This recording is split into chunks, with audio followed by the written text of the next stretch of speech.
ഒരു വിഭാഗം ആൾക്കാർ അന്ന് എന്നെ പ്രൈസ് ചെയ്യുമായിരുന്നു. അയ്യോ ബിഷപ്പ് അങ്ങനെ ഇങ്ങനെ. ഞാൻ വളരെ കൈമുപ്പി പിടിച്ചുകൊണ്ട് പറയാണ്, നിങ്ങൾ ദൈവത്തെ ഓർത്ത് ഈ സമയത്ത് എല്ലാവരും ഈ സഹോദരിക്ക് വേണ്ടി പ്രാർത്ഥിക്കും. അവരായുസിലേക്ക് വരുത്തി ഈ പിഞ്ചു കുഞ്ഞിന് ഒരമ്മ ആവശ്യമായിട്ടുണ്ട്. ഞാൻ അതാ നിങ്ങളോട് പറയാം, ഈ പൊന്നോമന പുത്രന് ഇവനൊരമ്മ ആവശ്യമായിട്ടുണ്ട്.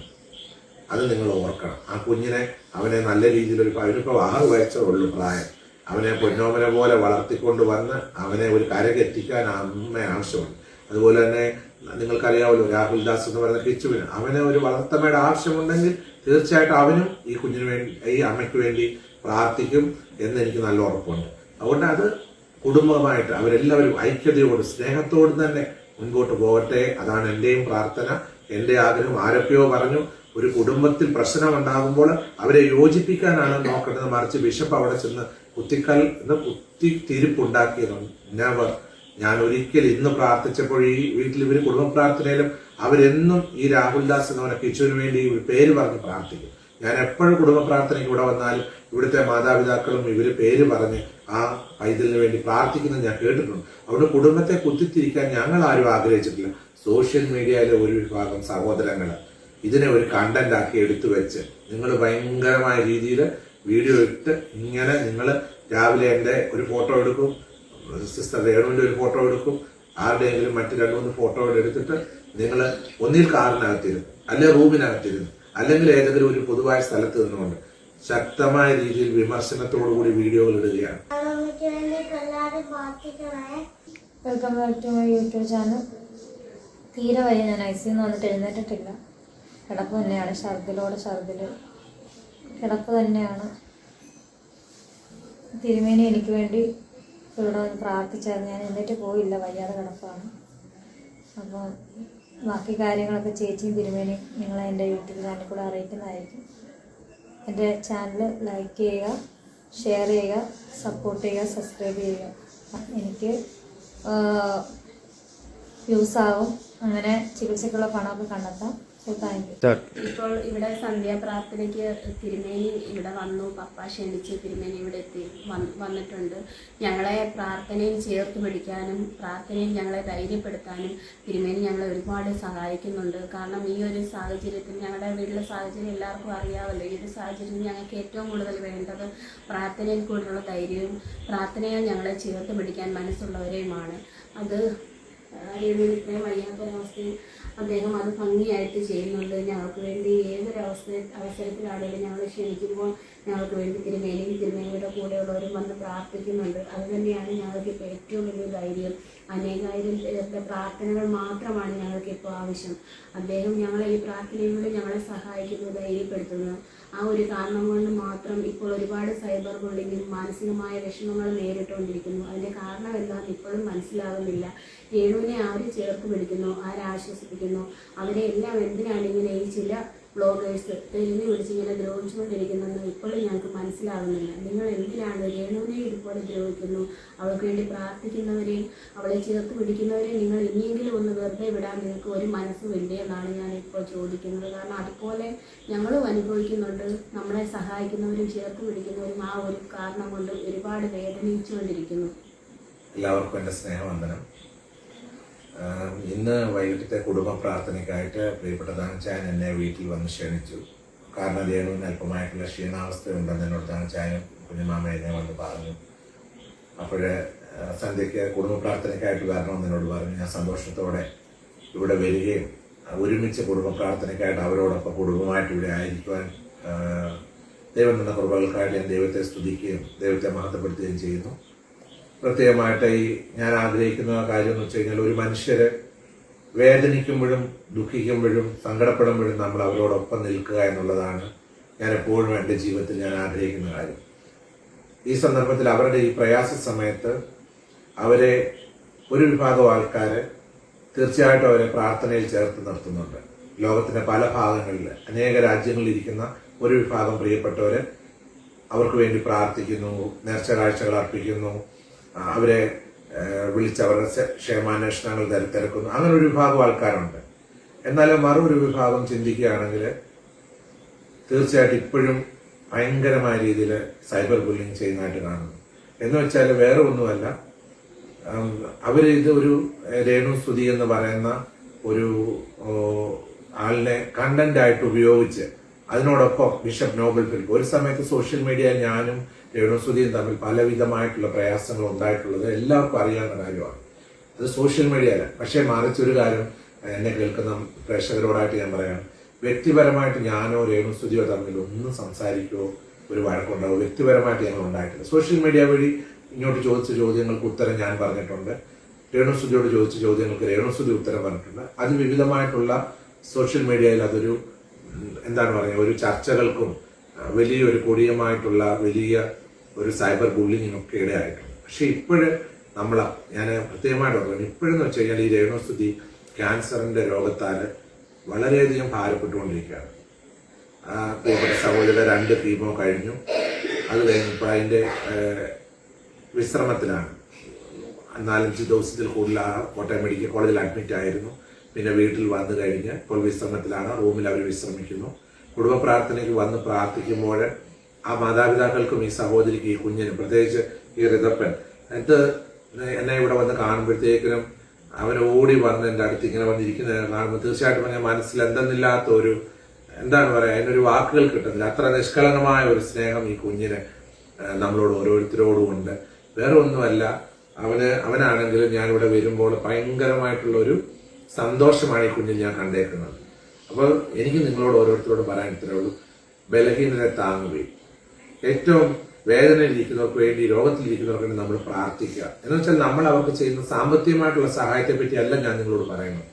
നമ്മൾ ഒരു വാക്ക് അവർക്ക് വേണ്ടി പ്രാർത്ഥിക്കുക, ഒരു വാക്ക് അവരെ ആശ്വസിപ്പിക്കാൻ കഴിയുമെങ്കിൽ ആശ്വസിപ്പിക്കുക.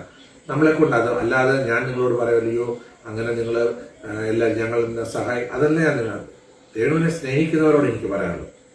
രേണുവിനെ വിമർശിക്കുന്നവരോട് എനിക്കൊന്നും പറയാനില്ല. അത് നിങ്ങളുടെ വ്യക്തിപരമായ കാര്യം. സ്നേഹിക്കുന്നവർ ഒരു സമയത്ത് ഞാൻ പറഞ്ഞല്ലോ സൈബർ ഇടങ്ങളിൽ ഒത്തിരി പ്രശ്നങ്ങൾ ഉണ്ടായാലും ഇപ്പോൾ പക്ഷേങ്കിൽ ഞാൻ പറഞ്ഞല്ലോ എൻ്റെ സ്വന്തം കുടുംബം പോലെ ഈ പിതാവിനെയും മാതാവിനെയും ഈ രേണു സഹോദരിയെയും സിസ്റ്റർ രമ്യയെയും കുടുംബത്തെയൊക്കെ ഒരു ഫാമിലി പോലെ ഇപ്പം ഞങ്ങൾ ചേർത്ത് നിർത്തിക്കൊണ്ട് തന്നെ മുൻപോട്ട് പോകും. അതിനെയും സൈബർ ഇടങ്ങളിൽ നിങ്ങൾ ഇനി എത്രമാത്രം എൻ്റെ മുൻപ് സംസാരിച്ച് കുറച്ച് ബ്ലോഗർമാർക്ക് നേരത്തെ സംസാരിച്ചുകൊണ്ടിരുന്നപ്പോൾ എടുത്ത കുറച്ച് വോയിസുകൾ അവരുടെ കയ്യിലിരിക്കുന്നു. ആ കംപ്ലീറ്റ് വോയിസ് രേണുവിന് എഗനസ്റ്റായിട്ട് പറഞ്ഞ കാര്യങ്ങൾ ഇപ്പൊ അവർ കൊണ്ടുവന്ന് സോഷ്യൽ മീഡിയയിൽ കൊണ്ടുവന്ന് ബിഷപ്പ് അങ്ങനെ പറഞ്ഞു, ഇപ്പൊ ബിഷപ്പ് ഇരട്ടത്താപ്പ് കളിക്കുന്നു, മറുകണ്ഠം ചാടി. കാരണം എന്റെ ദൗത്യം എന്ന് പറയുന്നത് വേദനിക്കുന്നവരോടും സങ്കടപ്പെടുന്നവരോടും കരയുന്നവരോടും കൂടെ അവരോടൊപ്പം ചെന്ന് അവരുടെ ദുഃഖത്തിൽ പങ്കുചേരുക, അവരുടെ വേദനയിൽ ആശ്വസിപ്പിക്കുക. അതെന്റെ ശുശ്രൂഷയുടെ ഭാഗമാണ്. ദൈവം എന്നെ തിരഞ്ഞെടുത്തു എന്നുള്ളൊരു ബോധം എനിക്കുള്ളതുകൊണ്ട്. നിങ്ങൾ എന്നെ ഒരുപാട് കല്ലെറിയുന്നുണ്ട് സോഷ്യൽ മീഡിയയിൽ, ഒരുപാട് കല്ലെറിയുന്നുണ്ട്. കാരണം എന്താണെന്നറിയോ, ഇപ്പോൾ ഞാൻ രേണുസുധിയെ ചേർത്ത് പിടിച്ചു. ഞാൻ രേണുസുധിയെ എതിർത്ത സമയത്ത് ഒരു വിഭാഗം ആൾക്കാർ എന്നെ ചീത്ത വിളിക്കുമായിരുന്നു, ഒരു വിഭാഗം ആൾക്കാർ അന്ന് എന്നെ പ്രൈസ് ചെയ്യുമായിരുന്നു. അയ്യോ ബിഷപ്പ് അങ്ങനെ ഇങ്ങനെ. ഞാൻ വളരെ കൈകൂപ്പി പിടിച്ചുകൊണ്ട് പറയാണ്, നിങ്ങൾ ദൈവത്തെ ഓർത്ത് ഈ സമയത്ത് എല്ലാവരും ഈ സഹോദരിക്ക് വേണ്ടി പ്രാർത്ഥിക്കും. അവരായുസിലേക്ക് വരട്ടെ. ഈ പിഞ്ചു കുഞ്ഞിന് ഒരമ്മ ആവശ്യമായിട്ടുണ്ട്. ഞാൻ അതാ നിങ്ങളോട് പറയാം, ഈ പൊന്നോമന പുത്രന് ഇവനൊരമ്മ ആവശ്യമായിട്ടുണ്ട്. അത് നിങ്ങൾ ഓർക്കണം. ആ കുഞ്ഞിനെ അവനെ നല്ല രീതിയിൽ അവനിപ്പോൾ 6 വയസ്സേ ഉള്ളൂ പ്രായം. അവനെ പൊന്നോമന പോലെ വളർത്തിക്കൊണ്ട് വന്ന് അവനെ ഒരു കരക്കെത്തിക്കാൻ അമ്മ ആവശ്യമുണ്ട്. അതുപോലെ തന്നെ നിങ്ങൾക്കറിയാമല്ലോ രാഹുൽ ദാസ് എന്ന് പറയുന്ന കിച്ചുവിന് അവന് ഒരു വളർത്തമ്മയുടെ ആവശ്യമുണ്ടെങ്കിൽ തീർച്ചയായിട്ടും അവനും ഈ കുഞ്ഞിന് വേണ്ടി ഈ അമ്മയ്ക്ക് വേണ്ടി പ്രാർത്ഥിക്കും എന്ന് എനിക്ക് നല്ല ഉറപ്പുണ്ട്. അതുകൊണ്ട് അത് കുടുംബമായിട്ട് അവരെല്ലാവരും ഐക്യതയോട് സ്നേഹത്തോട് തന്നെ മുൻപോട്ട് പോകട്ടെ. അതാണ് എൻ്റെയും പ്രാർത്ഥന, എൻ്റെ ആഗ്രഹം. ആരൊക്കെയോ പറഞ്ഞു ഒരു കുടുംബത്തിൽ പ്രശ്നം ഉണ്ടാകുമ്പോൾ അവരെ യോജിപ്പിക്കാനാണ് നോക്കേണ്ടത്, മറിച്ച് ബിഷപ്പ് അവിടെ ചെന്ന് കുത്തിത്തിരിപ്പുണ്ടാക്കിയതാണ്. നെവർ. ഞാൻ ഒരിക്കൽ ഇന്ന് പ്രാർത്ഥിച്ചപ്പോൾ ഈ വീട്ടിൽ ഇവർ കുടുംബ പ്രാർത്ഥനയിലും അവരെന്നും ഈ രാഹുൽ ദാസ് എന്ന് പറഞ്ഞ കിച്ചുവിന് വേണ്ടി പേര് പറഞ്ഞ് പ്രാർത്ഥിക്കും. ഞാൻ എപ്പോഴും കുടുംബ പ്രാർത്ഥനയ്ക്ക് ഇവിടെ വന്നാലും ഇവിടുത്തെ മാതാപിതാക്കളും ഇവര് പേര് പറഞ്ഞ് ആ പൈതലിന് വേണ്ടി പ്രാർത്ഥിക്കുന്നത് ഞാൻ കേട്ടിട്ടുണ്ട്. അതുകൊണ്ട് കുടുംബത്തെ കുത്തിത്തിരിക്കാൻ ഞങ്ങൾ ആരും ആഗ്രഹിച്ചിട്ടില്ല. സോഷ്യൽ മീഡിയയിലെ ഒരു വിഭാഗം സഹോദരങ്ങൾ ഇതിനെ ഒരു കണ്ടന്റ് ആക്കി എടുത്തു വെച്ച് നിങ്ങൾ ഭയങ്കരമായ രീതിയിൽ വീഡിയോ ഇട്ട് ഇങ്ങനെ നിങ്ങൾ രാവിലെ എൻ്റെ ഒരു ഫോട്ടോ എടുക്കും, സിസ്റ്റർ രേണുവിൻ്റെ ഒരു ഫോട്ടോ എടുക്കും, ആരുടെയെങ്കിലും മറ്റ് 2-3 ഫോട്ടോകൾ എടുത്തിട്ട് നിങ്ങൾ ഒന്നിൽ കാറിനകത്തിരുന്നു, അല്ലെങ്കിൽ റൂമിനകത്തിരുന്നു, അല്ലെങ്കിൽ ഏതെങ്കിലും ഒരു പൊതുവായ സ്ഥലത്ത് നിന്നുകൊണ്ട് ശക്തമായ രീതിയിൽ വിമർശനത്തോടുകൂടി വീഡിയോകൾ ഇടുകയാണ്. പക്ഷേ നിങ്ങളോട് എനിക്ക് ഒന്നേ ഇപ്പം പറയാനുള്ളൂ, ഇപ്പോൾ ഈ രേണുവിനെ സ്നേഹിക്കുന്നവരോട് എനിക്കൊന്നേ പറയാം, നിങ്ങൾ തീർച്ചയായിട്ടും ഈ കുടുംബത്തെ പ്രാർത്ഥനയിൽ ചേർത്ത് നിർത്തുക. അവരെ സ്നേഹത്തിന്റെ ഒരു തണലിലേക്ക് കൊണ്ടുവരാനായിട്ട് സൗഖ്യമാക്കുന്ന ദൈവത്തോട് നിങ്ങൾ വിശ്വസിക്കുന്ന വിശ്വാസത്തിൽ ആ കുടുംബത്തെ പ്രാർത്ഥനയിൽ ചേർത്ത് നിർത്തുവാൻ ഞാൻ ഒരു എളിയ മിഷണറി ബിഷപ്പ് എന്ന രീതിയിൽ ഞാൻ നിങ്ങളോടും വളരെ വളരെ സ്നേഹത്തോടുകൂടെ ഞാൻ നിങ്ങളെ ഓർമ്മപ്പെടുത്തുകയാണ്. എനിക്ക് ഈ കുടുംബത്തോട് യാതൊരു ദേഷ്യമില്ല. എനിക്ക് ഈ കുടുംബത്തിലെ പിതാവിനോടോ മാതാവിനോടോ സഹോദരങ്ങളോടോ ഈ കുഞ്ഞിനോടോ രേണുവിനോടോ ഞങ്ങൾക്ക് ആർക്കും ഒരു പ്രശ്നവുമില്ല. ഞാൻ കൊല്ലം സുധിയുടെ മക്കൾക്ക് നിർമ്മിച്ച വീട്ടിലിരുന്നു കൊണ്ടാണ് നിങ്ങളോട് സംസാരിക്കുന്നത്. അതുകൊണ്ട് എന്നെ കേൾക്കുന്ന ഈ ചാനലിലൂടെ എന്നെ കേട്ടുകൊണ്ടിരിക്കുന്ന പ്രിയപ്പെട്ടവരോട് എനിക്കത് മാത്രമേ പറയാനുള്ളൂ. തീർച്ചയായിട്ടും നമ്മെ ഒരുമിച്ച് ദൈവം സഹായിക്കട്ടെ. പ്രാർത്ഥനയിൽ നമുക്ക് പരസ്പരം ഓർക്കാം. തീർച്ചയായിട്ടും രേണുവിനെ സൗഖ്യമുള്ളവളായിട്ട് ആരോഗ്യവതിയായിട്ട് കാണുവാൻ നിങ്ങൾക്ക് ഓരോരുത്തർക്കും ദൈവം ഇടയാക്കട്ടെ. അതാണ് എൻ്റെ പ്രാർത്ഥനയും എൻ്റെ ആഗ്രഹവും. അതിനുവേണ്ടി ഞാൻ ദിവസവും പ്രാർത്ഥിക്കുന്നു. ഞങ്ങളുടെ പ്രയർ ഗ്രൂപ്പിലുള്ളവർ പ്രാർത്ഥിക്കുന്നു. അതുപോലെ തന്നെ മറ്റ് കൂട്ടായ്മയിലുള്ളവരൊക്കെ പ്രാർത്ഥിക്കുന്നു. പറയാൻ ഉദ്ദേശിക്കുന്ന കാര്യം എന്ന് പറഞ്ഞാൽ ഞങ്ങളുടെ കുഞ്ഞുങ്ങളുടെ അതുപോലെ തന്നെ വീട്ടിലെ ഞങ്ങളുടെ അവസ്ഥയൊക്കെ മാത്രമാണ് എല്ലാവർക്കും അറിയാമെങ്കിലും കഴിഞ്ഞ നാളുകളിൽ ഇങ്ങനെ സോഷ്യൽ മീഡിയ വഴി കുട്ടികൾക്കെതിരായിട്ട് പല വീഡിയോകൾ ചെയ്യുകയും അങ്ങനെയൊക്കെ സംസാരിക്കുകയും ഞങ്ങളുടെ കുടുംബത്തെ ഞങ്ങളെ അവമാനിക്കത്തക്ക രീതിയിലൊക്കെ വീഡിയോ ഒക്കെ ചെയ്തിട്ടുണ്ടായിരുന്നു. അതെല്ലാവർക്കും 2-3 വർഷക്കാലമായിട്ട് തന്നെയുള്ള പ്രിയപ്പെട്ട തിരുവേലി ഈ സ്ഥലം പിള്ളേർക്ക് ദാനമായി കൊടുത്തത് എല്ലാവർക്കും അറിയാം. ഇപ്പൊ ഞാനത് ഇപ്പൊ പൂഴ്ത്തി പറയാനുള്ള കാര്യമൊന്നുമല്ല, എന്നൊക്കെ ഒന്ന് മനസ്സിലാക്കാം. അപ്പം അങ്ങനെ ആ സ്ഥലം വീട് വെച്ച് ഞങ്ങൾ കുഞ്ഞുങ്ങളായിട്ട് താമസിക്കുന്നു. സോഷ്യൽ മീഡിയ വഴി അങ്ങോട്ട് രണ്ട് കൂട്ടരെന്ന് പറഞ്ഞാൽ അങ്ങനൊന്നും സംസാരിച്ചിട്ടൊന്നുമില്ല. രേണുവിനെ കുറിച്ചും രേണു പറഞ്ഞത് ഇന്നതാണെന്നും തിരുവേലി പറഞ്ഞത് ഇന്നതാണെന്നും ഒക്കെ പറഞ്ഞ അങ്ങോട്ടും ഒരു ശത്രുത പോലെ സോഷ്യൽ മീഡിയ വഴിയുള്ള അത് ഞങ്ങൾ വിലക്കെടുത്തിട്ടില്ല. അത് പോയി, അതെല്ലാം പോയി. ഇപ്പം ഞങ്ങളുടെ കുടുംബപരമായിട്ട് ഞങ്ങളുടെ വ്യക്തിപരമായിട്ടുള്ള ആവശ്യം എന്താണെന്ന് ചോദിച്ചാൽ രേണുവിൻ്റെ മടങ്ങി നിലവിട്ട് ഒരു അസുഖം ബാധിച്ചാൽ അതിന് നമ്മൾ സൗഖ്യം പ്രാപിച്ച് പഴയ രേണുവായിട്ട് കിട്ടുന്ന അതാണ് ഞങ്ങളുടെ മാതാപിതാക്കളുള്ളതായിരിക്കും. ഞങ്ങൾ ചേർത്തി പ്രാർത്ഥിക്കുന്ന പ്രിയപ്പെട്ടവർ പ്രത്യേകിച്ച് തിരുവഴിയിൽ ഒക്കെ ആവശ്യം. അതാണ് ഞങ്ങൾ ഓടിച്ചെന്ന് പറയുമ്പോഴും വിളിക്കുമ്പോൾ അന്നേരം വരും പ്രാർത്ഥിക്കാനായിട്ട്. ഒരു സന്ധിക്ക് ഞാൻ പറഞ്ഞ ഉടനെ തന്നെ വന്ന് ഞങ്ങൾ കുടുംബപ്രാർത്ഥനയിൽ സഹകരിക്കുന്നു. ഇപ്പം വിളിച്ചാലും നമ്മൾ പ്രാർത്ഥിക്കുന്നു. ഞങ്ങളുടെ ഇപ്പോഴത്തെ അവസ്ഥയിൽ ഞങ്ങൾക്ക് ഏറ്റവും ആവശ്യമായിട്ട് ഇരിക്കുന്നത് ഇതുപോലെ പ്രാർത്ഥനയാണ് നമ്മുടെ സൗഖ്യത്തിന് വേണ്ടി. ആ പ്രാർത്ഥനയിൽ പറഞ്ഞ ദിവസം നമ്മൾ പറയുമ്പോൾ നമ്മുടെ മനസ്സും സന്തോഷിക്കുക. ദൈവം നമ്മളെ അനുഗ്രഹിക്കുമല്ലോ, ദൈവം നമ്മളെ അനുഗ്രഹിച്ചല്ലോ, അതിനാണല്ലോ നമ്മൾ പ്രാർത്ഥിക്കുന്നത്. അപ്പോൾ ആ ദിവ്യ അനുഭവം കൂടെ നമുക്ക് ലഭിക്കുന്നതിന് വേണ്ടിയാണ് ഈ പ്രാർത്ഥന എല്ലാവരും ചോദിക്കുന്നത്. അതുകൊണ്ട് ഞങ്ങൾക്ക് കഴിഞ്ഞ കാര്യങ്ങളൊന്നും ഞങ്ങൾക്കറിയില്ല. ഞങ്ങൾ അതിലോട്ട് ഇറങ്ങിപ്പോയി ചോദിക്കുകയില്ല. ഞങ്ങൾക്കൊന്നുമില്ല, അത് ഞങ്ങൾക്കൊന്നുമില്ല. ഇപ്പം ഞങ്ങളുടെ ആവശ്യം ഞങ്ങൾക്ക് വേണ്ടി എല്ലാവരും പ്രാർത്ഥിക്കണം. ഞങ്ങളെ വിമർശിച്ചു വരും. ഞാൻ പറഞ്ഞില്ല, ഓവറും ഇതിലൂടെയാണ് സോഷ്യൽ മീഡിയ വഴിയാണ് ഇതെല്ലാം നിർമ്മിച്ചു കൊണ്ടുവന്നത്. എല്ലാവർക്കും അറിയാം, കേരളത്തിലെ ജനങ്ങൾക്ക് അറിയാം, അല്ലെങ്കിൽ നമുക്ക് എല്ലാവർക്കും അറിയാം. അത് നമുക്ക് പ്രശ്നമല്ല. എല്ലാവരുടെയും പ്രാർത്ഥന ആയിരിക്കും ഞങ്ങൾക്ക് ആവശ്യം. എല്ലാവരുടെയും കൂടുതലൊന്നും ഞങ്ങൾക്ക് പറയാനില്ല. പിന്നെ തിരുവേലി ഇപ്പൊ ഞങ്ങൾ ഇവിടെ നിന്ന് പറഞ്ഞാൽ നാളത്തെ ഒരാള് തിരുവേലിയെ പോകുന്നു, അതല്ല ഞങ്ങളുടെ ആവശ്യം, ഞങ്ങൾക്ക് പ്രാർത്ഥന. അതുകൊണ്ട് ഞങ്ങൾ എന്ത് കഴിഞ്ഞ കാര്യം ഞങ്ങൾക്ക് പ്രശ്നമേ അല്ല. ഞങ്ങൾക്ക് ഇപ്പൊ പ്രാർത്ഥിക്കണം. അത് ഞങ്ങൾ രേണുവിന്റെ സൗഖ്യം ഞങ്ങൾ മുന്നിൽ കണ്ടുകൊണ്ട് ഞങ്ങൾ ദൈവത്തിന് പ്രാർത്ഥിക്കുന്നു. ഒരു പോരായ്മയും ഞങ്ങൾക്ക് ആരോടുമില്ല, ഒറ്റ മനുഷ്യരോട് ഒരു വിദ്വേഷം ഞങ്ങൾക്കില്ല. എല്ലാവരും പ്രാർത്ഥിക്കാൻ മാത്രമേ അപേക്ഷിക്കുന്നുള്ളൂ. കൃപയിൽ ഞാൻ ആശ്രയിച്ച് അവൻ വഴികളെ ഞാൻ അറിഞ്ഞ് അനുഗമിച്ചിടും അവനുടെ ചുവടുകളെ, അനുഗമിച്ചിടും അവനുടെ ചുവടുകളെ. ദൈവകൃപയിൽ ഞാൻ ആശ്രയിച്ച് മനോവേദന ഫലശോധന മമ ജീവിത പാതയതിൽ, മനോവേദന ഫലശോധന മമ ജീവിത പാതയതിൽ. മാറാതേറിടുമ്പോൾ ആത്മനാഥനവൻ മാർവിൽ ചാരി ഞാൻ ആശ്വസിക്കും. മാറാ ആത്മനാഥനവൻ മാർവിൽ ചാരി ഞാൻ ആശ്വസിക്കും. ദൈവകൃപയിൽ ഞാൻ ആശ്രയിച്ച് അവൻ വഴികളെ ഞാൻ അറിഞ്ഞ് അനുഗമിച്ചിടും അവനുടെ ചുവടുകളെ. അനുഗമിച്ചിടും അവനുടെ ചുവടുകളെ. ദൈവകൃപയിൽ ഞാൻ ആശ്രയിച്ച് എത്ര നല്ലവൻ മതിയായവൻ എന്നെ കരുതുന്ന കർത്തനവൻ. എത്ര നല്ലവൻ മതിയായവൻ എന്നെ കരുതുന്ന കർത്തനവൻ. എന്റെ ആവശ്യങ്ങളെല്ലാം അറിഞ്ഞിടുമ്പോ ഏറ്റമടുത്ത സഹായകണ്ടായി. എന്റെ ആവശ്യങ്ങളെല്ലാം അറിഞ്ഞിടുന്ന ഏറ്റമടുത്ത സഹായകണ്ടായി. ദൈവകൃപയിൽ ഞാൻ ആശ്രയിച്ച് അവൻ വഴികളെ ഞാൻ അറിഞ്ഞ് അനുഗമിച്ചിടും അവനുടെ ചുവടുകളെ. അനുഗമിച്ചിടും അവനുടെ ചുവടുകളെ. ദൈവകൃപയിൽ ഞാൻ ആശ്രയിച്ച്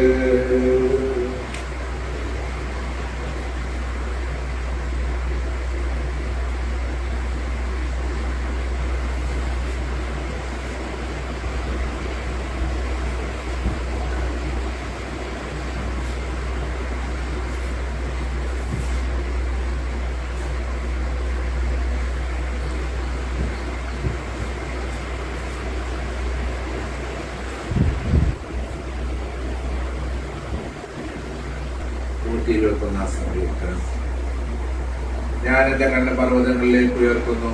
എനിക്ക് സഹായം എവിടെ നിന്ന് വരും? എന്റെ സഹായം ആകാശത്തെയും ഭൂമിയെ ഉണ്ടാക്കിയ യഹോവയിൽ നിന്ന് വരുന്നു. നിന്റെ കാൽ വഴുതുവാൻ അവൻ സമ്മതിക്കുകയില്ല. നിന്നെ കാക്കുന്നവൻ മയങ്ങിയില്ല. ഇസ്രായേലിന്റെ പരിപാലകൻ മയങ്ങിയില്ല, ഉറങ്ങിയില്ല. യഹോവ നിന്റെ പരിപാലകൻ. യഹോവ നിന്റെ വലത്തുഭാഗത്ത് നിനക്ക് തണൽ. പകൽ സൂര്യനെങ്കിലും രാത്രി ചന്ദ്രനെങ്കിലും നിന്നെ ബാധിക്കുകയില്ല. യഹോവ ഒരു ദോഷവും തട്ടാതവണ്ണം നിന്നെ പരിപാലിക്കും. അവൻ നിന്റെ പ്രാണനെ പരിപാലിക്കും. യഹോവ നിന്റെ ഗമനത്തെയും ആഗമനത്തെയും മുതലേക്കും പരിപാലിക്കും. വേളയിൽ പ്രിയഭവനത്തിലേക്ക് കടന്നു വരുവാനും ഇവിടെയുള്ള മാതാപിതാക്കളോടും പ്രിയപ്പെട്ടവരോടും ഒരുമിച്ച് തലകളെ വണക്കുവാൻ പ്രത്യേകമായിട്ട് രോഗശയ്യയിലായിരിക്കുന്ന നമ്മുടെ വാത്സല്യ പ്രിയപ്പെട്ട സഹോദരി രേണു സ്തുതിക്ക് വേണ്ടി പ്രാർത്ഥിക്കുവാനായിട്ട് നാം ദൈവസന്നിധിയിൽ തലകളെ വണക്കിയിരിക്കുകയാണല്ലോ. നമുക്ക് ഒരുമിച്ച് ദൈവസന്നിധിയിൽ പ്രിയപ്പെട്ട മകളുടെ പൂർണ്ണമായ സൗഖ്യത്തിന് വേണ്ടി, വിടുതലിന് വേണ്ടി നമുക്ക് പ്രാർത്ഥിക്കാം. കർത്താവ് മകളെ സൗഖ്യമാക്കാൻ വേണ്ടി പ്രാർത്ഥിക്കാം. അവളുടെ രോഗക്കിടക്കയെ മാറ്റി വിരിക്കുവാൻ വേണ്ടി നമുക്ക് പ്രാർത്ഥിക്കാം. സ്വർഗത്തിലെ ദൈവം അവളോട് മനസ്സലിയുവാൻ വേണ്ടി നമുക്ക് പ്രാർത്ഥിക്കാം. രോഗമുള്ള ഭാഗത്ത്, ക്ഷീണമുള്ള ഭാഗത്ത് കർത്താവിന്റെ അദൃശ്യമായ കരം വെച്ച് ആ പ്രിയ മകളെ പൂർണ്ണമായി തലോടി സൗഖ്യമാക്കുവാനായിട്ട് നമുക്ക് ഒരുമിച്ച് ദൈവസന്നിധിയിൽ കണ്ണുനീരോടെ വേദനയോടുകൂടെ ദൈവസന്നിധിയിൽ നമുക്ക് പ്രാർത്ഥിക്കാം. ഈ ഭവനത്തിലായിരിക്കുന്ന പിതാവിനെ, മാതാവിനെ, പ്രത്യേകമായിട്ട് ഈ പ്രിയ ഭവനത്തിലെ പ്രിയപ്പെട്ട രമ്യയും കുടുംബത്തെ, അങ്ങനെ വൃദ്ധപ്പനെ ഓർത്തുകൊണ്ട് നമുക്ക് പ്രാർത്ഥിക്കാം. അതുപോലെ തന്നെ കൊല്ലത്തായിരിക്കുന്ന പ്രിയപ്പെട്ട മകൻ രാഹുൽദാസിന് വേണ്ടി നമുക്ക് പ്രാർത്ഥിക്കാം. അങ്ങനെ എല്ലാവരെയും ഈ ഭവനത്തിലായിരിക്കുന്ന ദിവസത്തിൽ തലകളെ വണക്കി ഓരോരുത്തരെയും തിരുമുമ്പിൽ സമർപ്പിച്ചു കൊടുത്തുകൊണ്ട് നമുക്ക് പ്രാർത്ഥിക്കാം. ഈ ഭവനത്തിൽ എല്ലാവരും പ്രാർത്ഥനാപൂർവമായിരിക്കുമ്പോൾ പ്രിയപ്പെട്ട മാതാവ് ഇപ്പോൾ ശക്തി നിർത്തി പ്രാർത്ഥിക്കാം.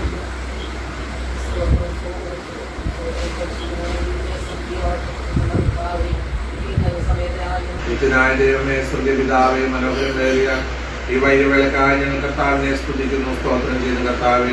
മുഴുവൻ പ്രാർത്ഥനയായിട്ട് വന്ന് തലകളെ വണക്കുവാൻ നിർവ്വഹക്കായിട്ട് സ്തോത്രം. ഈ പ്രിയഭവനത്തെ പ്രയാസങ്ങളെ, ഇതിനൊക്കെ ഇതിനുള്ളിൽ സമർപ്പിച്ചുകൊണ്ട് ഞങ്ങൾ പ്രാർത്ഥിക്കുകയാണ്. പ്രത്യേകമായിട്ട് ഈ ഭവനത്തിൽ ഞങ്ങൾ കൂടി വരുവാൻ കാരണമായത് ഞങ്ങളുടെ വാത്സല്യ പ്രിയപ്പെട്ട സഹോദരി